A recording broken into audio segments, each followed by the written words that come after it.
Right, this is just a little bit of an impromptu video I'm doing because it is today was team naming Thursday, and we had the All Blacks named for the final test against France, and I guess the one team that everyone was sort of looking forward to was what the British and Irish Lions test team for the first test in against the Wallabies in Brisbane will look like. So that's just come out in just as I filmed this in the last couple of minutes.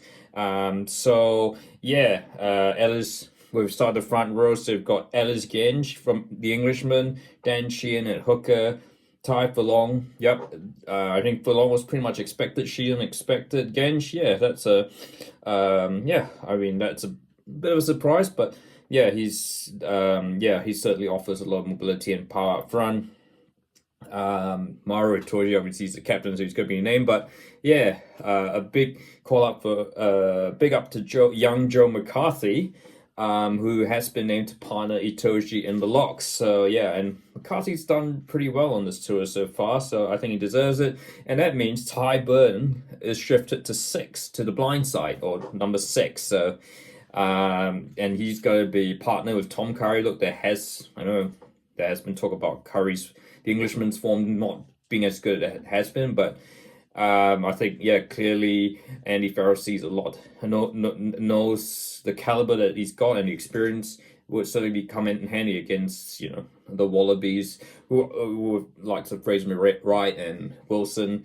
So yeah, so Curry gets in, and Jack Conan, I pretty much predicted would be at the back of the scrum. So I'll talk about the bench because it's quite key.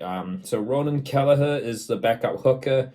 So yeah, obviously, Cowan Dickey did suffer was injured in the recent games. So he unfortunately has to miss out. He's got a lot of experience, but I think Kelleher should do a fine job. Yeah, so and Genge has beaten out Andrew Porter to start on the loose head. But Porter gets a chance to come off the bench alongside Will Stewart, who has had a bit of a mixed tour. Has made a couple of mistakes, but certainly for mobility, he is a very skillful player. Ollie Chesham, a good call there, and Ben Earl is the other other forward on the bench. So there's no room for one former World Rugby Player of the Year, Josh Van der Fleer. There's no room for the informed Jack Morgan. There's no room for the fun and exciting Henry Pollock. So, and look, yeah, I think I did catch a glimpse of Andy Farrell's press conference, and he sort of explained the things. And yeah, so I'm just wondering, yeah, have the Lions gone for a bit of bulk against the Wallabies and wanting to blow them off physically? So we shall see. To the back, so this one was a bit of a coin toss. Jamison Gibson Park is named to start at halfback. He just beats about Alex Mitchell, who's on the bench. Finn Russell, I mean, that's pretty much nailed on. He was always good, probably the best first five right now playing in Test rugby. And he beats out Marcus Smith will be his understudy. On the blind side wing, you've got James Lowe. On the other wing, you have Tommy Freeman, who has been one of the players of this Lions tour. And at the back, Hugo Keenan, which he just edges out Blair Kinghorn with.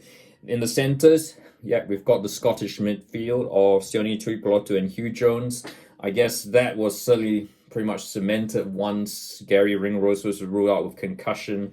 Mac Hansen has also been ruled out injury, so yes, Tommy Freeman slots in. So and on the bench it's Bandiaki. So yeah, a very Irish emerald flavored Lions team as you'd expect, with a couple of Englishmen and a Scottish core, so a Scottish backline. So look, no Welshman in there, but I mean, there's not really any surprises when really Jack Morgan's the only Welshman of note. So yeah, so it's an excellent team. I mean, I'd say that there is a lot of depth in this British and Irish Lions side. So can they do the business against Brisbane? I think they can. So we shall just have to see.